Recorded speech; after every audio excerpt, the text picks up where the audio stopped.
오늘 주시는 하나님 말씀은 민수기 22장 36절에서 23장 12절입니다. 민수기 22장 36절부터 우리 한 절씩 교독하겠습니다.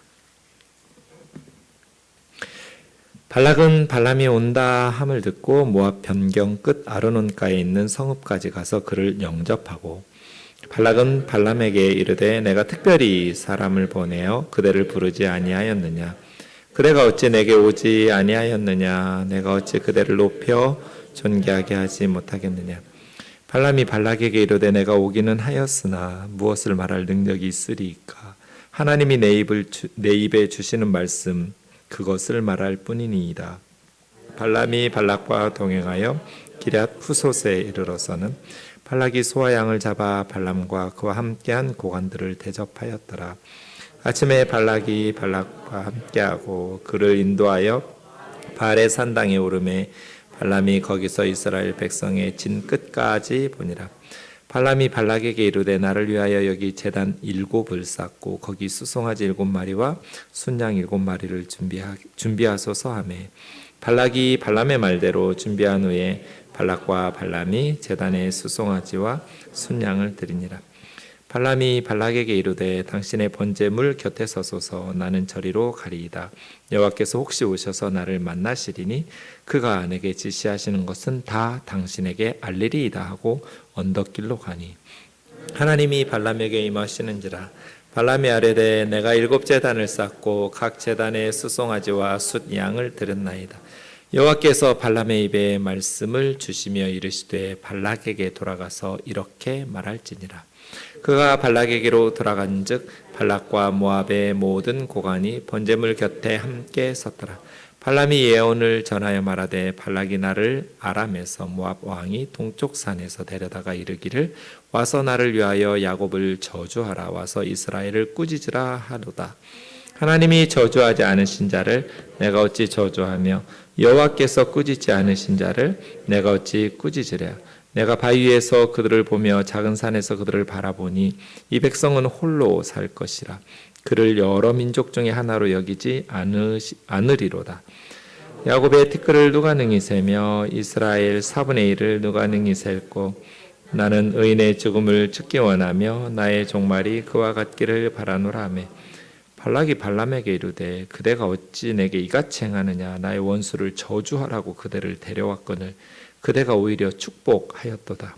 발람이 대답하여 이르되 여호와께서 내 입에 주신 말씀을 내가 어찌 말하지 아니할 수 있으리이까. 아멘. 요즘 우리는 발람 스토리에 대한 말씀들을 묵상하고 있는데요. 발람은 지금 이라크 땅인 유프라테스 강 상류에 있는 부돌이라는 지역에 살고 있었던 이방의 제사장, 선지자, 지금으로 하면 아주 국제적으로 유명한 점쟁이라고 말할 수 있겠습니다. 그런 발람이 모압 왕의 초대를 받아서 모압까지 오는 과정이었습니다. 모압 왕은 지금 이스라엘 백성들이 치고 올라오니까 두려워서 이제 비군사적인 전략을 세운 거죠. 유명한 점쟁이를 데려다가 이스라엘을 저주하면 혹시 이스라엘을 우리 모압 땅에서 몰아낼 수 있지 않을까? 이런 생각을 하게 된 것입니다. 그래서 발람을 데려오는데, 이 발람은 아마 그렇게 생각한 것 같아요. 이스라엘의 문제니까 이스라엘의 신인 여호와 하나님의 뜻이 중요하다. 그래서 하나님으로부터 뜻을 구할 때 하나님께서 발람에게 그의 집에 있을 때 명확하게 말씀하신 것이 22장 12절이에요. 하나님이 발람에게 이르시되 너는 그들과 함께 가지도 말고 그 백성을 저주하지도 말라. 그들은 복을 받은 자들이니라. 하나님의 뜻이 12절에서 명확하게 드러났어요. 발람아, 너는 모압 사람들과 함께 모압 땅으로 가지도 말고 또 이스라엘 백성을 저주하지도 마라. 왜냐하면 이스라엘 백성은 복을 받은 자들이기 때문에. 하나님께 복을 받은 자들을 저주한다고 해서 무슨 의미가 있겠어요? 그런데 그래서 처음에는 몰아냈는데 두 번째 고관들을 또 보내니까, 모압 왕이 또 보내니까 이 발람 선지자가 흔들려요. 왜요? 이건 자기 인생에 두 번 다시 오기 힘든 부귀영화를 누릴 수 있는 좋은 기회였거든요. 그래서 발람이 둘 사이에 끼어버렸어요.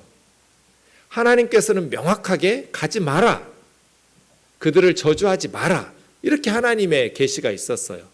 근데 모압 왕은 계속 사람들을 보내면서 와서 저주 좀 해달라는 거예요.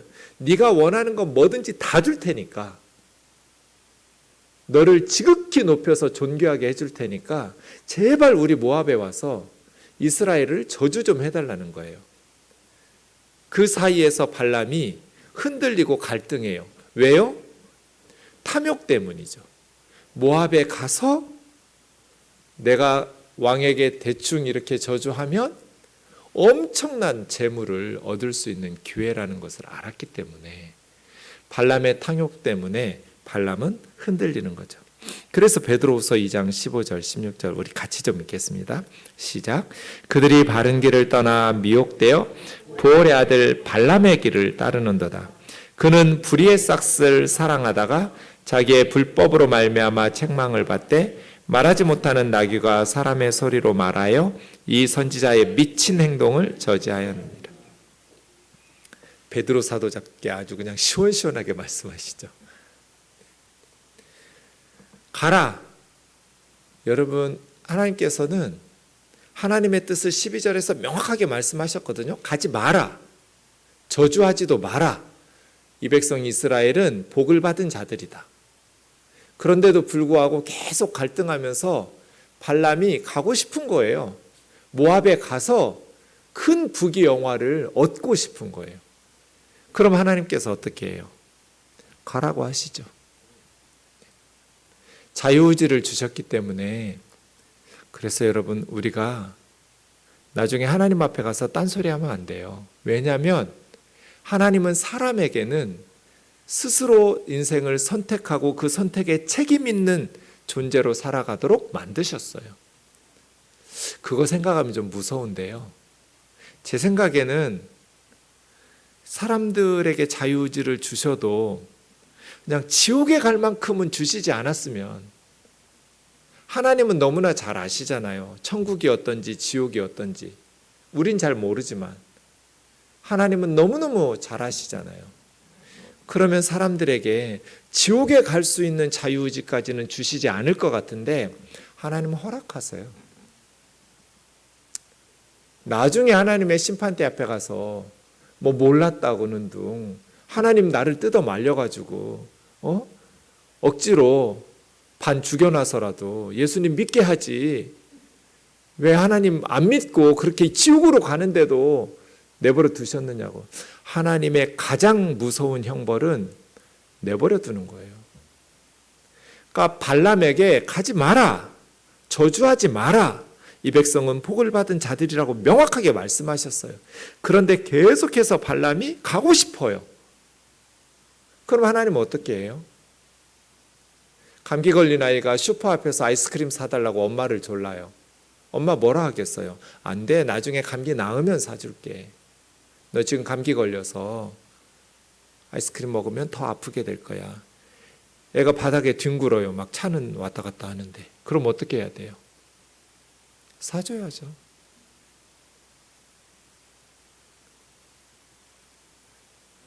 발람이 그런 식이에요. 그래서 가라고 하시는데 3번이나 막으셨어요. 나귀를 통해서. 하나님의 사자인 천사가 칼을 들고 서 있는 걸 나귀 눈에는 보이는데 발람 눈에는 안 보이는 거예요. 그래서 탐욕에 빠지면 분별력을 상실해서 영적인 맹인이 돼요. 왜? 욕심 때문에. 나귀는 보는데 발람은 못 보는 거예요. 3번씩이나 나귀에게. 넓은 길에서 천사가 서 있으니까 나귀가 밭으로 갔어요. 이놈아, 왜 길로 안 가고 밭으로 들어가냐고 자기 나귀를 채찍질해요. 2번째는 좁은 길인데 천사가 칼 들고 서 있어요. 나귀가 그걸 보니까 벽 쪽으로, 담장 쪽으로 붙어서 가니까 이 발람의 발이 벽에 긁히게 되었어요. 또 채찍을 가하면서 이놈아 무슨 짓을 하느냐고.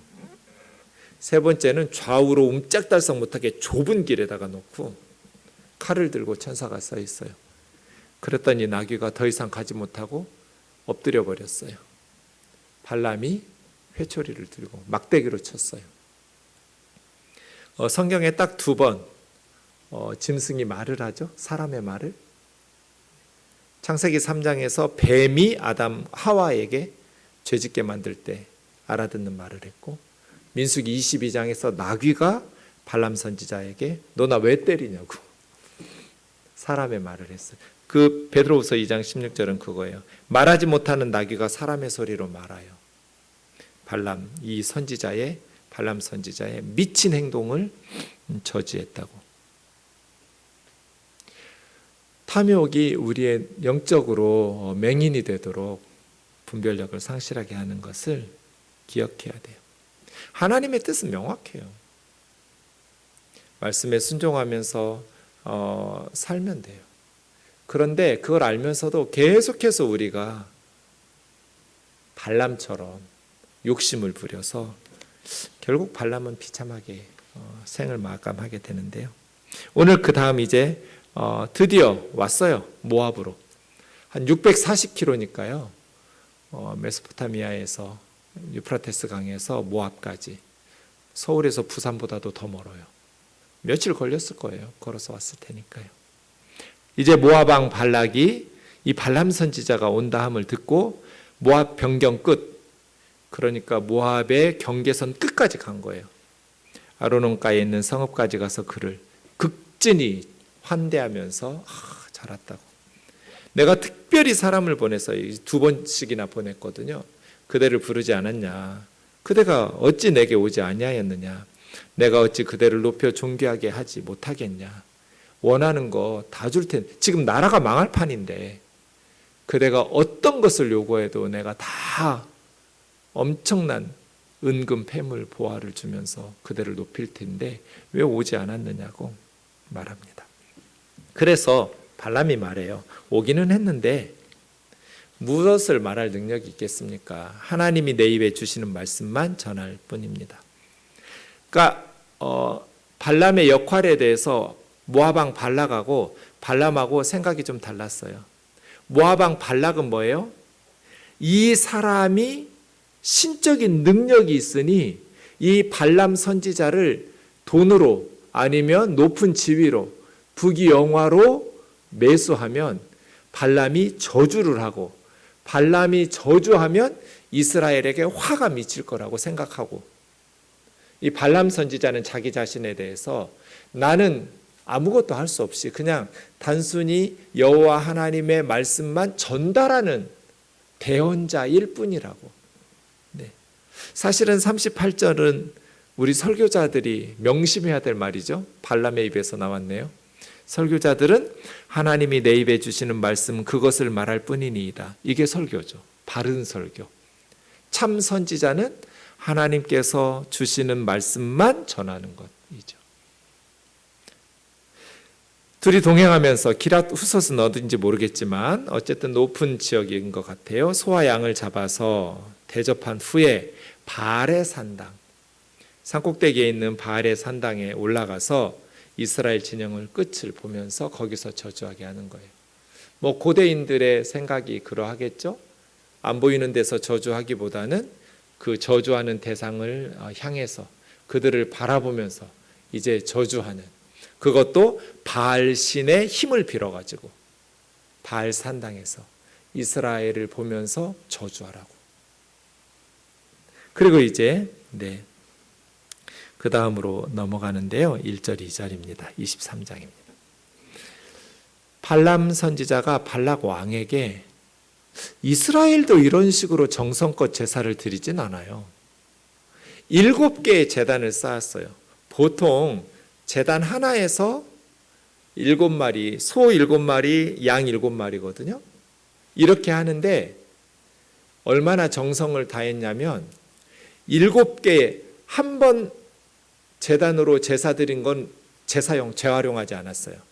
제단을 7개를 쌓았어요. 각각 한 번씩. 그리고 소 한 마리, 양 한 마리를 7번 드린 거예요. 한 번에 14마리를 드린 게 아니에요. 소 한 마리, 양 한 마리를 7번 반복해서 7개의 제단을 만들어 놓고 하나씩 하나씩 쌓은 거예요. 이스라엘도 이런 식으로 제사 드린 적이 없어요. 이 메소포타미아 사람들에게 7이라는 것은 거룩의 숫자이고 완전수예요.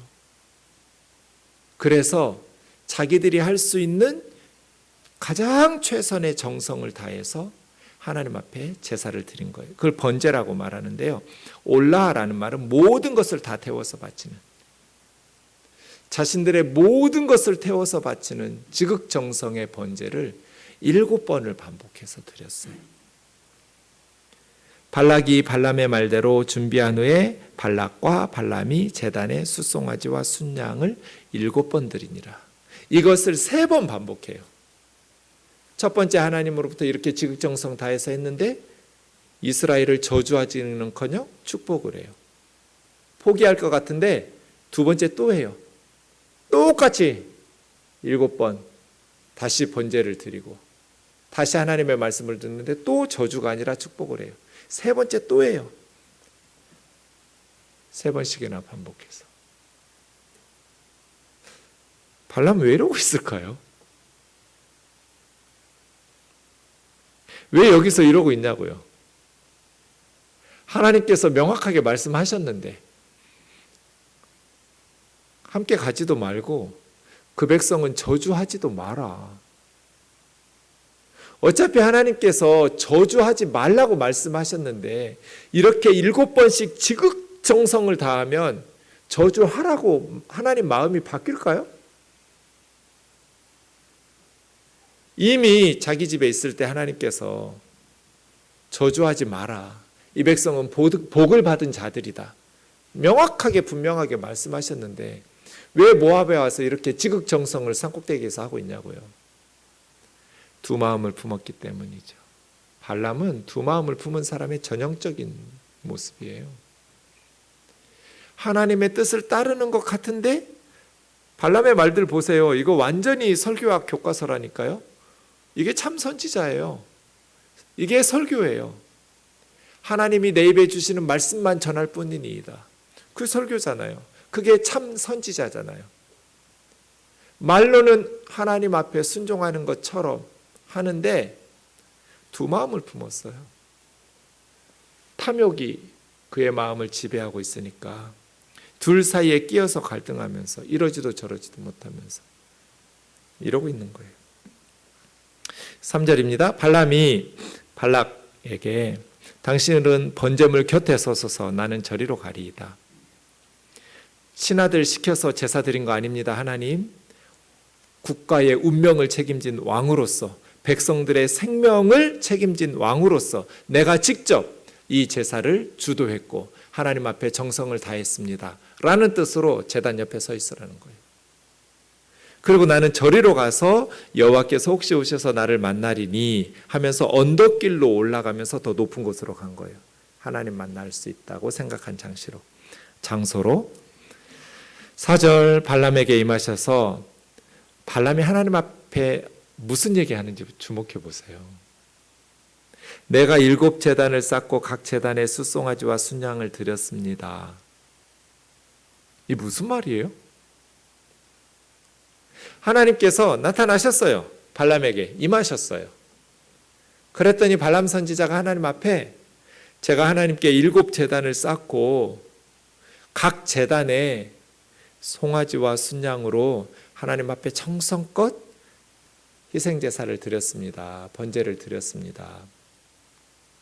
저는 하나님 앞에 할 수 있는 모든 정성을 다해서 제사했습니다. 이제 하나님께서 말씀하실 차례입니다. 그 말이잖아요. 그런데 어떻게 해주셨으면 좋겠어요? 제가 발락 왕에게 엄청난 재물을 받을 수 있도록 좀 마음 바꿔주셔가지고 이스라엘을 조금이라도 저주할 수 있게 해주셨으면 좋겠죠. 저 사람들 저렇게 하나님 앞에 정성을 다했는데. 발락과 발람의 착각이 뭐예요? 하나님은 설득의 대상이 아니에요. 순종과 복종의 대상이죠. 이렇게 정성스럽게 제사 지내면 하나님의 뜻을 변화시킬 수 있나요? 이건 우상이나 하는 짓이에요. 이방의 우상 신들이나 거짓 신들이나 자기에게 엄청 좋은 것 주면 생각을 바꾸고 그거 받으면서 기뻐하지. 7개의 번제단을 쌓고 7번의 수송아지와 순양으로 번제를 드리면 하나님께서 설득 당할까요? 이 백성 저주하지 마라. 복을 받은 민족이다. 이랬던 하나님께서 너희가 나에게 정성껏 예배했으니 저주해. 이렇게 마음을 바꾸시냐고요.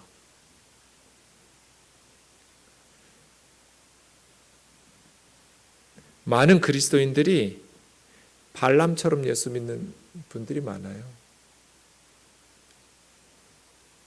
자기가 정성껏 기도하면 하나님께서 자기 소원대로 들어주실 줄 알아요. 그건 기도가 아니에요. 감기 걸린 아이가 슈퍼 앞에서 떼굴떼굴 굴러가지고 아이스크림을 받았어요. 그럼 그게 축복이에요? 저주예요? 그게 기도 응답이에요? 하나님을 기쁘시게 하는, 하나님께서 원하시는 응답이에요? 아니면 어쩔 수 없이 슬퍼하시면서 허락하신 거예요? 가끔 간증 듣다 보면 그런 그리스도인들이 너무 많아요.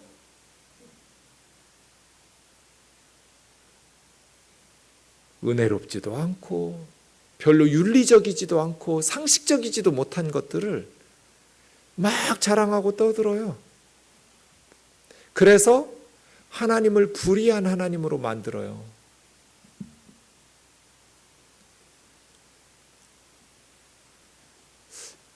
제가 전도사 때 어느 목회자들 모임에 갔다가 이렇게 돌아오는 길에 제가 그 버스를 타고 왔었는데 맨 뒷자리 의자에 앉았어요. 제 바로 앞에 목사님 두 분이 대화를 뭐 듣고 싶어서 들은 게 아니에요. 큰 소리로 말씀하셔서 들렸어요. 들으라는 식으로 말씀을 하셨어요. 목회는 어렵지 않다. 교회를 개척하면 성도들이 처음에는 숫자가 몇 명 안 되겠죠. 그 중에 어떤 성도가 죽을 병에 걸리면, 말기암이나 불치병에 걸리면 그때부터 목사는 기도원에 가서 금식을 하면서 죽기 살기로 기도하면 하나님께서 그 병을 든 성도를 고쳐주신다, 기적으로. 그럼 그 성도가 헌금을 많이 하면 그 돈으로 아파트 단지 앞에다가 예배당을 지으면 된다. 그러면 성도들이 몰려온다. 그걸 그냥 그냥 노하우 비법 전수하듯이 제 앞에서 그렇게 말씀하셔가지고, 세상은 넓고 또라이들도 많구나.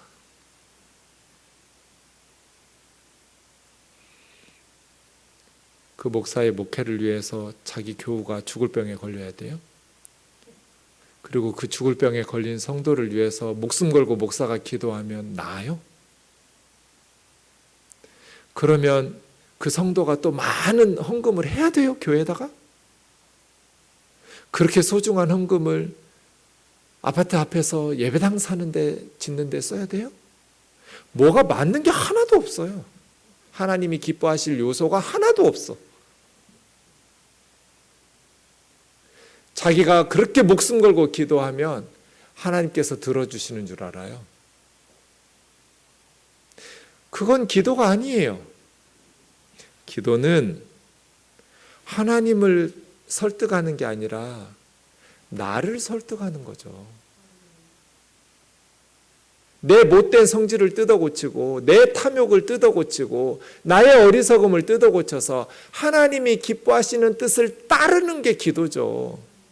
하나님 완전하신 분인데 무슨 하나님을 변화시키고 하나님을 설득을 해요. 우리가 하나님이 기뻐하시는 뜻대로 따라가기만 하면 하나님께서 넘치도록 풍성하게 부어주세요. 필요한 만큼. 기도는 하나님께서 기뻐하시는 것을 나를 변화시켜서 만들어가는 작업이에요. 내가 원하는 것을 하나님을 변화시켜가지고 얻어내는 게 아니에요.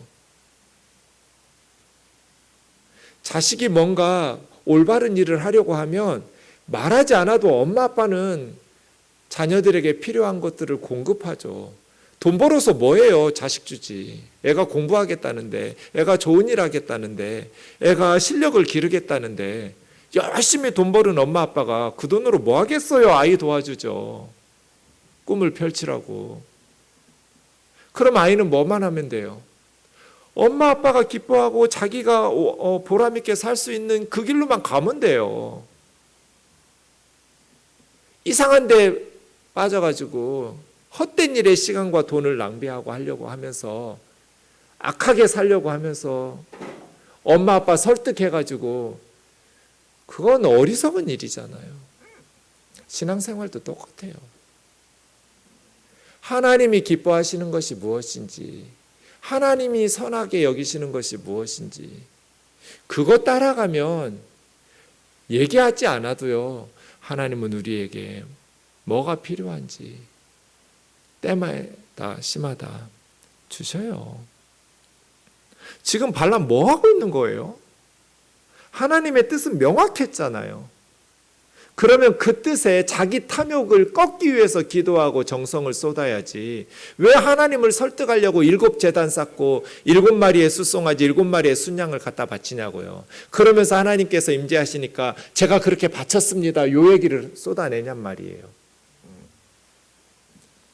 5절 하나님 뭐라 말씀하세요? 이렇게 전해라 하면서 모든 고관과 발락 왕 앞에 말합니다. 시처럼 7절부터 예언해서 말하는데요. 발락이 나를 아람에서 모압 왕이 동쪽 산에서 데려다 이르기를 와서 나를 위하여 야곱을 저주하라, 와서 이스라엘을 꾸짖으라. 이거 참 발람이 성실한 점쟁이구나. 야곱이라는 이름을 보니까 족장사를 훑은 거잖아요. 이스라엘에 대한 공부가 끝난 거예요, 이 사람은. 네, 점쟁이를 할래도 그냥 대충 안 돼요. 성실하게 조사를 해야 돼요. 하나님이 저주하지 않으신 자를 내가 어찌 저주하며 여호와께서 꾸짖지 않으신 자를 내가 어찌 꾸짖으랴. 이게 첫 번째예요. 4가지 말을 하는데요. 첫 번째, 하나님께서 저주하지 않으신 이스라엘을 내가 어떻게 저주하냐. 하나님께서 꾸짖지 않으신 이스라엘을 내가 어찌 꾸짖으랴. 두 번째, 9절이요. 바위에서 그들을 보며 작은 산에서 그들을 바라보니 이 백성은 홀로 살 것이다. 여러 민족 중 하나로 여기지 않으리로다. 이게 무슨 말이에요? 이스라엘은 지구상에서 유일무이한 백성이라는 거예요. 이런 나라가 없어요. 왜요? 이스라엘은 하나님의 백성이잖아요. 하나님과 신의 산에서 언약을 맺은, 내가 너희 하나님이 되고 너희는 내 백성이 되라, 네 좋아요 하나님 하면서 이스라엘은 세계 모든 민족 중에 하나님의 백성으로 언약을 맺었어요. 언약 백성이에요. 유일무이한 민족이에요. 그래서 이 백성은 홀로 살 것이라 여러 민족 중 하나로 여기지 않으리로다. 이게 두 번째예요. 세 번째, 야곱의 티끌을 누가 능히 세며, 이 티끌은 그만큼 먼지만큼 수가 많다. 이스라엘의 4분의 1을 누가 능히 세겠는가. 이 티끌이라는 것은 숫자, 인구가 많다라는 뜻도 있지만 그 권위와 능력이 크다라는 의미도 있어요. 그리고 4분의 1, 이스라엘은 3지파씩 12지파인데 동서남북으로 4분의 1씩 나누어서 행진했잖아요. 그렇게 진영을 구성하고 정착했어요. 4분의 1만도 셀 수가 없는데 4분의 4 전체를 세려면 얼마나 힘들겠어요. 권능과 능력 그리고 그들의 수가 너무나 많아서 셀 수가 없다. 이게 세 번째. 마지막 네 번째, 나는 이스라엘 백성들처럼 의롭게 살다가 의롭게 죽고 싶다. 나는 의인의 죽음을 죽기 원하며 나의 종말이 그들과 같기를 바라노라. 네 번째. 이게 축복이에요, 저주예요? 축복이죠. 이스라엘을 저주할 수 없었어요. 여호와께서 저주하지 않으신 자를 누가 저주할 수 있으며 여호와께서 꾸짖지 않으신 자를 누가 꾸짖을 수 있으랴. 이 백성은 유일무이한 백성이고 지구상에 이런 민족은 존재하지도 않으며 그들의 능력과 수는 능히 셀 자가 없고 나도 그들처럼 의롭게 살다가 의롭게 죽고 싶다. 그러니 모압 왕 발락이 얼마나 당황했겠어요. 발락이 말합니다. 어찌하여 이렇게 하냐고. 원수를 저주하라고 공들여서 데려왔더니 저주는커녕 오히려 축복하였도다. 네, 이건 축복이에요. 발람이 여호와께서 내게 내 입에 주신 말씀을 내가 어찌 말하지 않을 수 있겠습니까? 하나님께서 말씀하시는 걸 내가 어떻게 변경시킬 수 있겠습니까? 사탄은 하나님의 백성들을 절대로 저주할 수 없어요. 이것이 발람 스토리의 교훈이에요. 지금 이스라엘은 불안하잖아요. 요단강 건너서 가나안 땅을 정복하러 목숨 걸고 전쟁하러 가야 되는데 과연 성공할 수 있을지 없을지 불안한 모압 평지에서 하나님께서 발람 스토리를 통해서 이스라엘 백성들에게 확신을 주시는 거죠. 세상은 너희를 이길 수 없다. 너희는 유일무이한 민족이다. 이것이 고스란히 예수 그리스도 안에서 지금 우리에게 임하고 있죠. 사탄은 하나님이 택하신 자들을 저주할 수 없어요. 하나님께서 꾸짖지 아니하신 자를 꾸짖을 수 없어요. 저와 여러분은 하나님께서 지키시고 하나님께서 보호하시기 때문이에요.